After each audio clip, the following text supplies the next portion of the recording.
பர்தாவின் முக்கியத்துவத்தை பற்றி பார்க்கலாம். இஸ்லாம் பெண்களுக்காக ஏற்படுத்தி கொடுத்தது பர்தா அமைப்பு. அதில் தான் பெண்களுடைய பாதுகாப்பும் கற்புடைய பாதுகாப்பும் இருக்கிறது. அந்த அந்த அமைப்பு பேணி பாதுகாக்கிறது நம்மளுடைய கடமையாகும். அது வெளியரங்க உள்ளரங்கமான கெடுதிகளில் இருந்து தடுக்கக்கூடியதாக இருக்கிறது. வாழ்க்கையின் பரிசுத்தத்தின் அடிப்படை இதிலேயே இருக்கிறது சொல்கிறாங்க. அனைத்து பெண்களும் நல்ல முறையில் பர்தாவை பேணுவதில் முக்கியத்துவம் கொடுக்க வேண்டும். குர்ஆன் ஹதீஸ்லே பர்தாவின் விஷயத்தை மிக வலியுறுத்தி கூறியுள்ளார்கள்.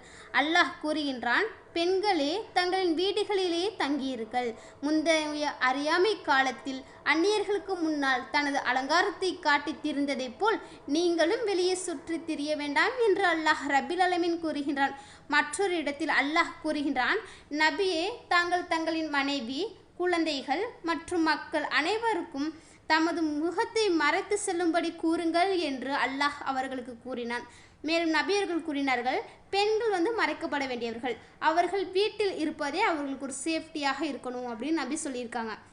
எப்போது பெண்கள் வீட்டிலிருந்து வெளியே போகிறாங்களோ அப்போ சைத்தான் அவங்கள பின்தொடர்றான்.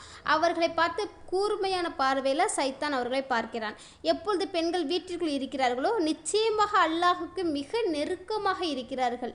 பெண்களுடைய முக்கியமான இடம், உண்மையான இடம் எதுன்னா அவங்களுடைய வீடாகும் சொல்கிறாங்க.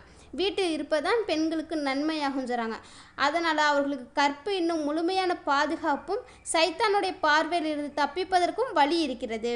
ஏதாவது அவசியம் ஏற்பட்டால், ஏதாச்சும் ஒரு முக்கியமான வேலை இருந்துச்சு அப்படின்னா மட்டும் அவர்களுக்கு சரியான முறையில் புர்கா அணிந்து முகத்தை மறைத்தபடி வெளியே செல்வது அவசியமாகும். சஹாபி பெண்மணிகள் பர்தாவை பேணுவதில் மிக முக்கியத்துவம் கொடுத்தவர்களாக இருக்காங்க. எப்போது குர்ஆனில் பர்தாவோட சட்டம் இறங்குச்சோ உடனே அந்த பெண்கள் உடலில் எந்த பகுதியும் வெளியே தெரிந்துவிடக்கூடாது என்பதற்காக மிக கனமான போர்வையை தன் மீது போட்டுக்கிட்டாங்க. உம்மு ஹல்காத் என்ற ஒரு பெண்மணி, அவர்களுடைய மகன் போரில் சஜிதாக்கப்பட்டாங்க. அதை விசாரிப்பதற்காக நபி ஸல்லல்லாஹு அலைஹி வஸல்லம் அவர்களோட போகிறாங்க. அவங்க போகும்போது எப்படி போகிறாங்க அப்படின்னா, புர்கா போட்டு முகத்தை மறைத்தபடி அவர்கள் போகிறார்கள்.